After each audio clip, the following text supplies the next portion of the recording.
అయితే ఆ వ్యక్తికి ఉరిశిక్ష వేయాలని కోరుకుంటున్నారు. ఒక మహిళగా నేనైతే మాత్రం అంత తప్పు చేసిన వ్యక్తికి ఉరిశిక్ష వేసినా తప్పు లేదు అని భావిస్తూ ఉన్నాను.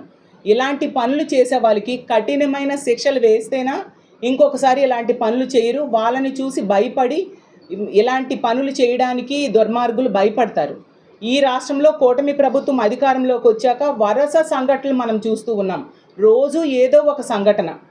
అసలు రోజుకి 70-80 సంఘటనలు మహిళల మీద, చిన్నారుల మీద దాడులు, అత్యాచారాలు, అఘాయిత్యాలు జరుగుతున్నాయి. అంటే గంటకి 3-4 సంఘటనలు జరుగుతున్నాయంటే భద్రత ఎంత దారుణంగా ఉందో మనం అర్థం చేసుకోవచ్చు.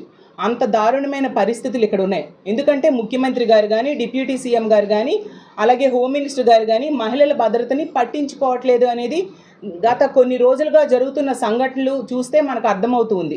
గత 10 రోజులుగా తీసుకుందాం, ఈ దీపిక సంఘటన జరిగింది. ఆ తర్వాత రోజే తీసుకుంటే కంచరపాలెం, ఇదే విశాఖపట్నం, హోమ్ మినిస్టర్ గారు నివాసం ఉంటున్న జిల్లా.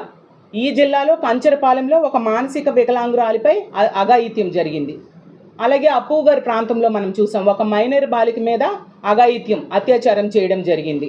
అలాగే చంద్రబాబు నాయుడు గారి నియోజకవర్గం కుప్పంలో గిడ్డగానిపేంట గ్రామంలో టీడీపీ కార్యకర్తే ఒక మైనర్ బాలిక మీద లైంగిక దాడి చేస్తే ఎంత ఘోరం అంటే శీలానికి ₹1,00,000 వెలకట్టడం జరిగింది. సాక్షాత్తు ముఖ్యమంత్రి గారి సొంత నియోజకవర్గంలో మహిళల మాన ప్రాణాల పరిస్థితి ఎంత ఘోరంగా ఉంటే, ఎంత గతి పడితే ఇంక ఏమనుకోవాలి చెప్పండి.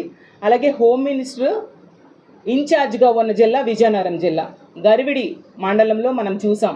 ఇలాగే ఒక అమ్మాయి మీద దాడి చేయడం జరిగింది. మా చిన్న శ్రీను గారు మొన్ననే వెళ్ళి పరామర్శ చేయడం జరిగింది. అలాగే